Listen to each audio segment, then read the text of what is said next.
नमस्कार, मैं Rajni Joshi NCC cadet of GGIC पाए आज आप सभी के समक्ष एक बहुत ही चर्चित विषय क्लाइमेट चेंज पर अपनी विचारधारा प्रस्तुत करने जा रही हूँ। क्लाइमेट चेंज इट मीन्स जलवायु परिवर्तन, जो कि एक बहुत ही चर्चित विषय है। आए दिन हम इसे टीवी डॉक्यूमेंट्रीज और कन्वर्सेशन और अन्य चीज़ों पर पॉडकास्ट अन्य चीज़ों पर इसे देखते जा रहे हैं।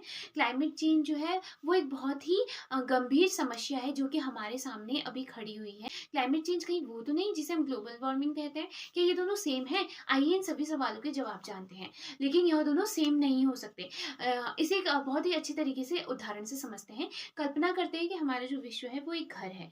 उस घर में दो चीजें हो रही हैं, एक क्लाइमेट चेंज तो दूसरी तरफ ग्लोबल वार्मिंग। ग्लोबल वार्मिंग तब होती है जब हमारे जब किसी घर के हर कमरे का ताप गर्म हो, तो उसे हम ग्लोबल वार्मिंग कहेंगे। लेकिन उसी के बजाय जब हर कमरे का ताप अलग अलग हो, हर चीज में बदलाव आते रहे, तो उसे हम क्लाइमेट चेंज कहेंगे। जैसे कि एक कमरे में एक कमरे में हमारा जो तापमान है वो गर्मी गर्मी हो रही है उधर, लेकिन दूसरे कमरे में देखेंगे तो वहां वर्षा हो रही है, लेकिन तीसरे कमरे में अगर हम देखें तो वहां अत्यधिक ठंड हो रही है। इसी बदलाव को हम क्लाइमेट चेंज कहेंगे। यह समस्या केवल भारत में ही नहीं बल्कि अन्य देशों पर भी है। और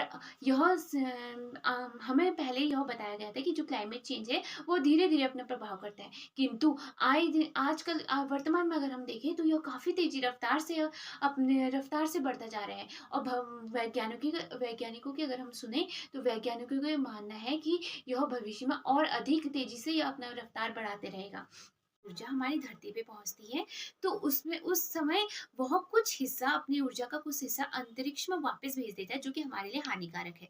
लेकिन हमारे वातावरण में इतनी जहरीले गैसें अब बढ़ चुकी हैं जो कि इन हानिकारक गैसों को ऊर्जा को अपने पास अवशोषित कर ले रही है और पूरे वातावरण में इसको फैला रही है, जिससे कि हमारा एवरेज टेम्परेचर बढ़ता जा रहा है।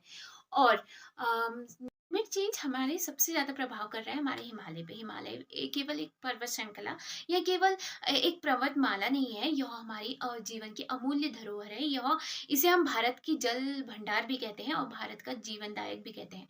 हिमालय जो कि हमें बहुत सारी चीज़ें प्रोवाइड करता है, इस समस्या से सबसे ज़्यादा घिरा हुआ है। इसे काफ़ी ज़्यादा चुनौतियों का सामना करना पड़ रहा है। वो चुनौतियाँ हैं जैसे कि ग्लेशियर पिघलने से बाढ़ जैसी समस्या, सूखे जैसी समस्या का हमें सामना करना पड़ता है।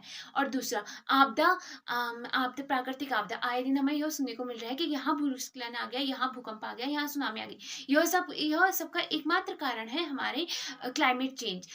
और तीसरा हमारा है जैव विविधता। हिमालय में कई प्रकार की वनस्पति व कई प्रकार के जीव जंतु हैं, लेकिन वह विलुप्त होते जा रहे हैं। उसका कारण है हमारा क्लाइमेट चेंज। और वैसे अनेक जो मानव को परेशान करने वाली हर एक चीज़ें जो है वो क्लाइमेट चेंज ही कर रही है। और हम सबको इस समस्या का समाधान निकालना होगा। हम सभी को इस चुनौती का मिलकर सामना करना होगा और अपनी हिमालय को बचाना होगा। हिमालय को बचाना अर्थात केवल पहाड़ों को बचाना नहीं, अपने भविष्य को बचाना, अपने भारत के उज्जवल भविष्य को साकार करना, वो अन्य चीज़ें हैं। भारत को बचाना, सॉरी, हिमालय को बचाओ, अपना देश बचाओ। हिमालय को बचाओ, अपना देश बचाओ। धन्यवाद। ले ली भले ये धार मुझे, लौटना नहीं स्वीकार मुझे। विपरीत बड़ी चुनौती है, अब करती है तैयार मुझे। आज हिमालय का पर्यावरण अत्यंत संवेदनशील है, किंतु जलवायु परिवर्तन और मानवीय हस्तक्षेप इसकी सबसे बड़ी चुनौती है।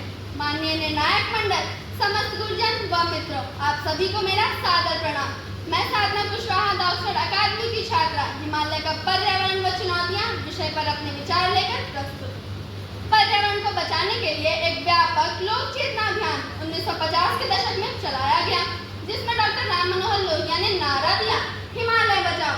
सुंदरलाल बहुगुणा ने चिपको आंदोलन चलाया और सन 2012 में हिंदुस्तान समाचार पत्र द्वारा इस अभियान का विधिवत पुनः शुभारंभ किया गया।